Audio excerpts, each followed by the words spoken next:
नमस्कार, knocking-news.com में आपका स्वागत है। मैं हूं गिरजेश वशिष्ठ।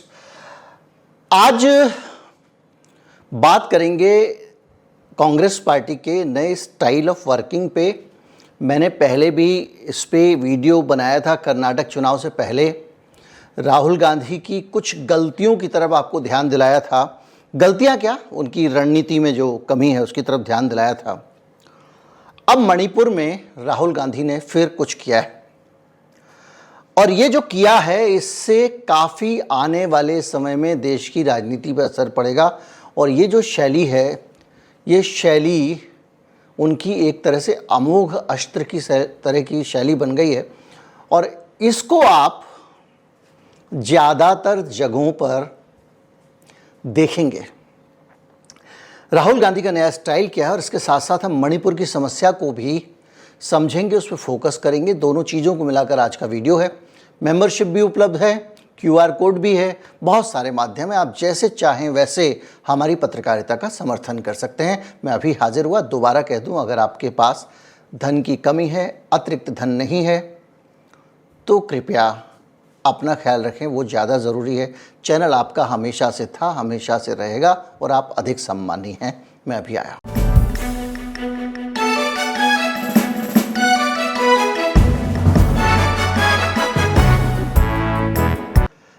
3 मई को मणिपुर में बवाल शुरू हुआ था।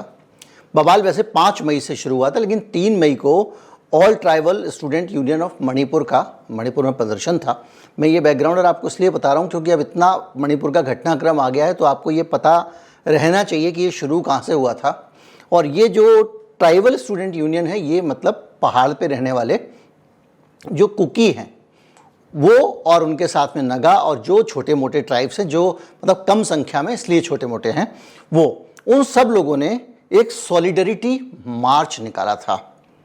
सॉलिडरिटी का मतलब होता है एकता मार्च निकाला था और वो निकाला था सारे के सारे मणिपुर के सभी जिलों में निकाला था। वजह थी मणिपुर हाई कोर्ट का एक ऑब्जर्वेशन, एक डायरेक्टिव, जिसमें स्टेट गवर्नमेंट से कहा था कि वो मैतेई को भी आदिवासी का दर्जा दे सकते हैं।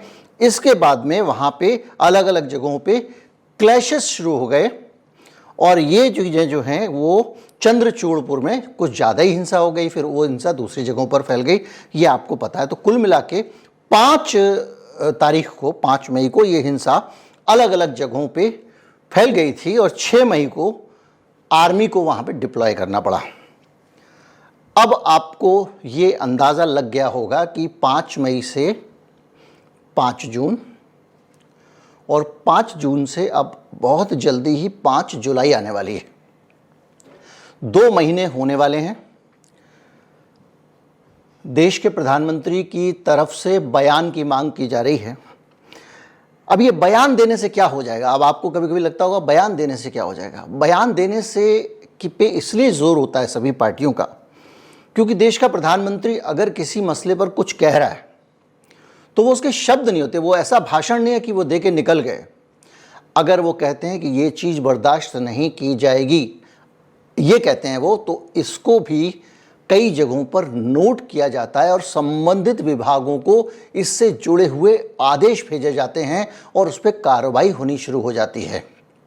अगर वो कहते हैं कि भारत को इस देश में मोटे अनाज की तरफ जाना चाहिए तो ये भाषण नहीं होता है। जब वो ये कहते हैं उनके भाषण की नोटिंग्स होती हैं और उन पूरे के पूरे उनके भाषण के आधार पर अलग अलग डिपार्टमेंट्स लग जाते हैं नीतियां बना के उनको एग्जीक्यूट करने में और आगे तक प्रोग्राम प्रधानमंत्री का पहुंचाने में। प्रधानमंत्री हर चीज़ के लिए बुला बुला के लोगों को फाइल पे लिख लिख के ऑर्डर नहीं देते हैं। उनके कहे गए शब्द ही अगर वो कानून के विपरीत विरुद्ध नहीं है तो ब्यूरोक्रेसी लागू करना शुरू कर देती है। इसलिए उनके बयान का बहुत महत्व है। तो अब ये मसला ये आ रहा है कि 30 दिन हो गए हैं, मोदी जी ने बयान दिया नहीं। अमित शाह बगल की स्टेट में गए थे। जब बहुत ज़्यादा आलोचना हुई तो मणिपुर भी चले गए 2-4 दिन को। और जब वो गए थे तब से अमित शाह वहाँ पर एक जगह बना के आए हैं, एक चीज़ जाके चस्पा करके आए हैं कि देश का गृह मंत्री इसमें रुचि ले रहा है। वहाँ उन्होंने बैठकें बुलाई, शांति की अपील की, सिविल सोसाइटी से कहा शांति करें। दिल्ली में बैठक की, सर्वदलीय बैठक हुई दिल्ली में। अब आप सोचिए, सर्वदलीय बैठक का मतलब होता है संसद की बैठक, और नॉर्मली आमतौर पे संसद में जो सर्वदलीय बैठक होती है तो जितने भी पार्टियां हैं सबको आमंत्रित किया जाता है, और सभी पार्टियों को अगर आप आमंत्रित कर रहे हो तो ये फ़र्ज बनता है कि जो लीडर ऑफ द हाउस है यानी प्रधानमंत्री हैं वो उस बैठक में मौजूद रहें। लेकिन सर्वदलीय बैठक भी अमित शाह ने उसको एड्रेस किया, जो एक तरह से देखा जाए तो विपक्ष के लिए बहुत सम्मानजनक स्थिति नहीं भी कही जा सकती। और अगर आप विपक्ष को इतना सम्मान भी नहीं दे रहे हैं तो आप ये कैसे उम्मीद कर सकते हैं कि वो आपके साथ में, आपके एजेंडे में शामिल होगा। आपकी सारी रॉन्ग डूइंग्स भी जो होती है सर्वदलीय बैठक वगैरह में होता है कि सरकार को समर्थन दे दिया, भैया गलत सही करोगे तब भी हम आपके साथ हैं, ज़्यादातर मामलों में। तो ये चूँकि सबकी राय से बन रही होती नीति, सर्वदलीय बैठक भी हो गई लेकिन कुछ हुआ नहीं है। अब आते हैं राहुल गांधी की रणनीति पे। कर्नाटक चुनाव हुआ था, मैंने आपको बताया था, बल्कि कर्नाटक चुनाव से भी बहुत पहले जब राहुल गांधी यात्रा निकाल रहे थे तो मैं बार बार ये बात कह रहा हूँ, और मैं अपने सोशल मीडिया पे जो मेरी फेसबुक प्रोफाइल है, पर्सनल प्रोफाइल, वहाँ पे भी मैं लिख रहा हूँ कि राहुल गांधी का मुंह बंद रखना उनके लिए सबसे बड़ा इनाम है, और सिर्फ तस्वीरों के ज़रिए अपनी छवि बनाना उनके लिए सबसे बड़ा फ़ायदे का सौदा है, जो इस यात्रा से, भारत जोड़ो यात्रा से राहुल गांधी ने सीखा। वो जाते थे, बच्चों के साथ जाते थे, एक स्टिल फ़ोटो आता था, उसकी बहुत बड़ी अपील होती थी। कभी वो बरसात में दाढ़ी में भीगते हुए भाषण दे रहे हैं, कभी बर्फ़ में बर्फ़ पड़ रही है और भाषण दे रहे हैं, तो एक मैसेज जाता है। उसके बाद में जैसे ही राहुल गांधी कोई बयान देते हैं फंस जाते हैं। उसकी वजह ये है कि बीजेपी ने पिछले 9 सालों में, 10 सालों में, बल्कि और ज़्यादा समय से एक चीज़ में एक्सपर्टीज़ हासिल की है। उनके पास पूरा एक डिपार्टमेंट है जो सिर्फ राहुल गांधी की निगरानी करता है और राहुल गांधी के शब्दों को पकड़ता है। वो सही कहें गलत कहें, उन शब्दों को वो तोड़ मरोड़ के कुछ ना कुछ उनके खिलाफ एक एजेंडा खड़ा कर देता है। देखिए, विपक्षी पार्टी है तो ये करेंगे, वो इसमें कोई गलत बात नहीं है, कोई भी करेगा। राहुल गांधी का मौका मिल जाए तो ये उनको करेंगे, उनका मजाक उड़ाएंगे। तो इसीलिए देखा होगा आपने एक वो वीडियो था आलू सोना वाला, जिसमें राहुल गांधी कह रहे हैं कि मोदी जी बड़ी बड़ी बातें करते हैं, ऐसा बोलते हैं कि जैसे एक तरफ से आलू डालो मैं ये मशीन बनाऊंगा, एक तरफ से आलू डालो दूसरी तरफ से सोना निकालो, और ऐसी बातें करते हैं मोदी जी, वो ये कह रहे हैं। तो जो मोदी जी बातें करते हैं वाला काट के उसको चला दिया। इवन संबित पात्रा जैसे लोगों ने, जो सीनियर लोग हैं, जो अब मणिपुर के इंचार्ज हैं, प्रवक्ता हैं पार्टी के, उन्होंने भी उस वीडियो को शेयर किया और कई दफ़ा आलू और सोना को रिपीट किया उन्होंने। और ये इसलिए किया जा रहा था कि राहुल गांधी के शब्दों को काट के निकाल के और उनको डिफेम करने में, या डिफेम करना कहें, उनको पप्पू साबित करने में एक एक्सपर्टीज़ पार्टी की हो गई थी। भारत जोड़ो यात्रा के बाद में राहुल गांधी ने एक चीज़ सीख ली है, फ़ोटो खिंचवाना है, और बोलना तो बिल्कुल नहीं है। अब वो कहाँ बोलते हैं, जो उनके लेवल की चीज़ें हैं। एक आदमी का एक सोच का, कम्युनिकेशन का एक स्तर होता है। आम जनता को समझा के कोई बात करना हर किसी के बस की बात नहीं होती। तो जो इंटेलेक्चुअल प्रॉपर्टी जो डिस्कशंस हैं, बड़े बड़े चैथम हाउस का डिस्कशन है, पार्लियामेंट का डिस्कशन है, प्रेस क्लब से बात करनी, वहाँ तो राहुल गांधी बोल लेते हैं, क्योंकि वहाँ अंग्रेज़ी बोलते हैं। अंग्रेज़ी बोलते हुए वो उनका मजाक नहीं उड़ाया जा सकता, क्योंकि वो बहुत ज़्यादा विदेशों में पढ़े, तो अंग्रेज़ी उनकी बहुत अच्छी है। हिंदी के मामले में वो कभी कभी बोलचाल की भाषा बोलने में गड़बड़ कर देते हैं। तो राहुल गांधी ने क्या किया कि अपनी तस्वीरों के ज़रिए अपनी इमेज बनाने का प्रोग्राम शुरू किया, जिसका उनको बहुत अच्छा रिस्पॉन्स मिला है।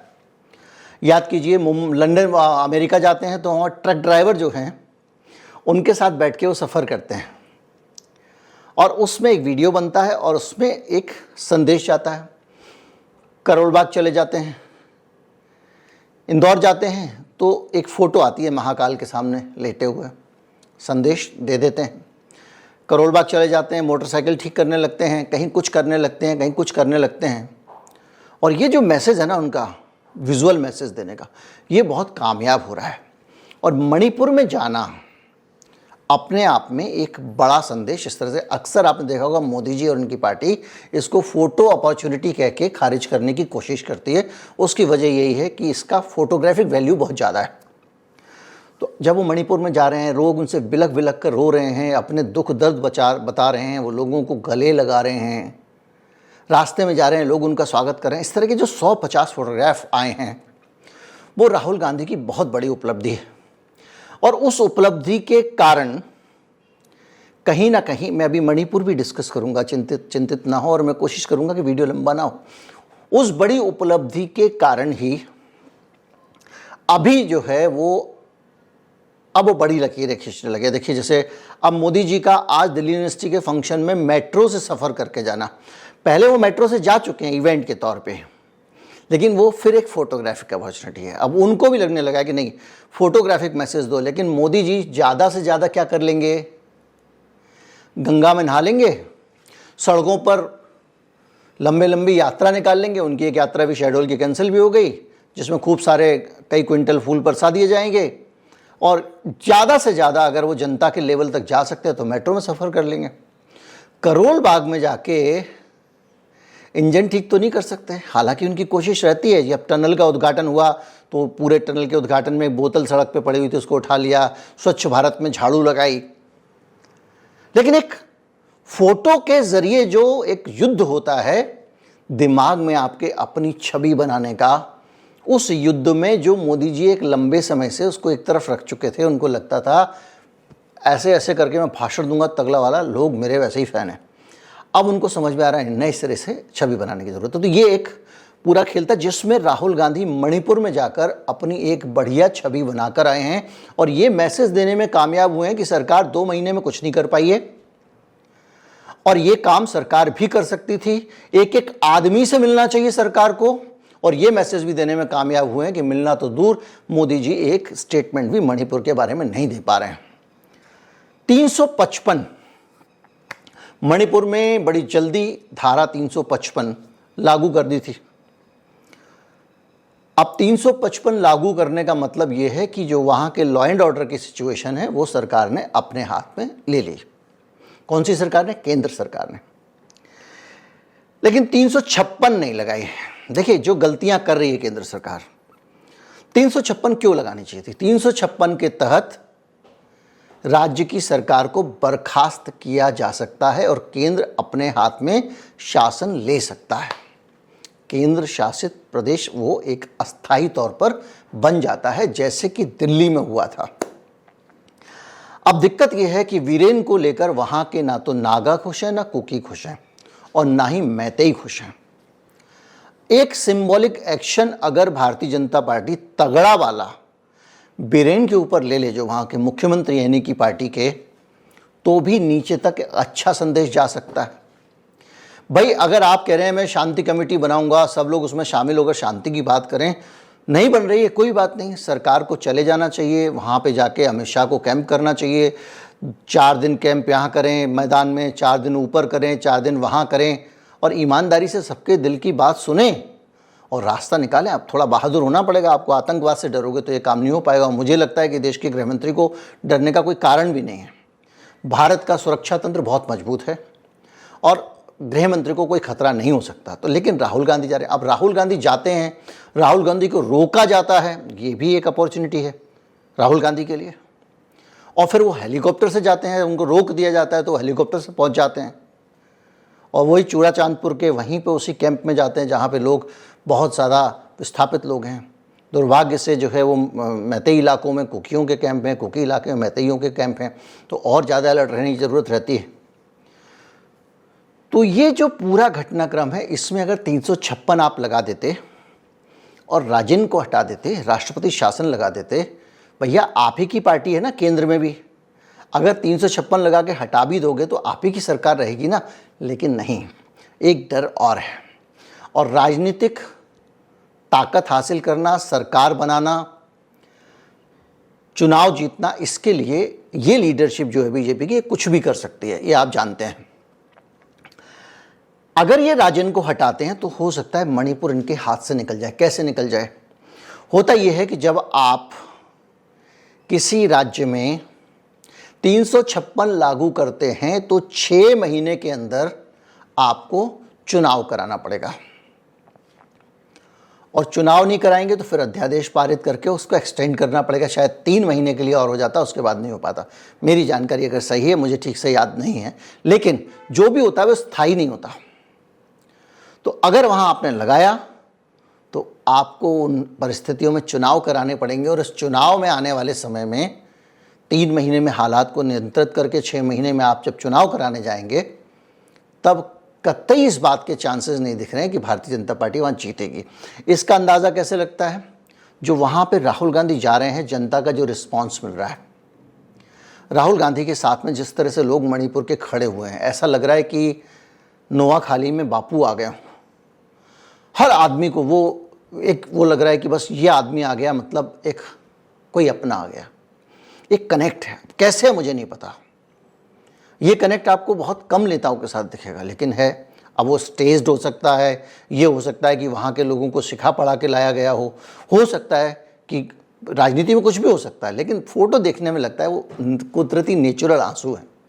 कई जगह विरोध भी हुआ है उनका, ऐसा नहीं कि विरोध नहीं हुआ हो, लेकिन जो भी है, इस पूरी चीज़ों के बीच में मणिपुर को लेकर 2 चीज़ें आ रही हैं। एक तो मणिपुर की समस्या का समाधान अगर निकलेगा तो जो राहुल गांधी ने रास्ता दिखाया उससे निकलेगा। लोगों के पास जाओ, सीधे लोगों को अप्रोच करो। भाई जिन कैंपों में लोग भर्ती हैं उनसे तो खतरा नहीं है, वो भी तो नागरिक है मणिपुर के, उनसे जाके बात करो, मिलो। मोदी जी बनारस में जो सफाई कर्मियों के पैर वैर धोने का, इलाहाबाद में सफाई कर्मियों के पैर धोने का आयोजन कर सकते हैं, तो पीड़ितों से भी मिल सकते हैं, उनसे बात कर सकते हैं, जा सकते हैं।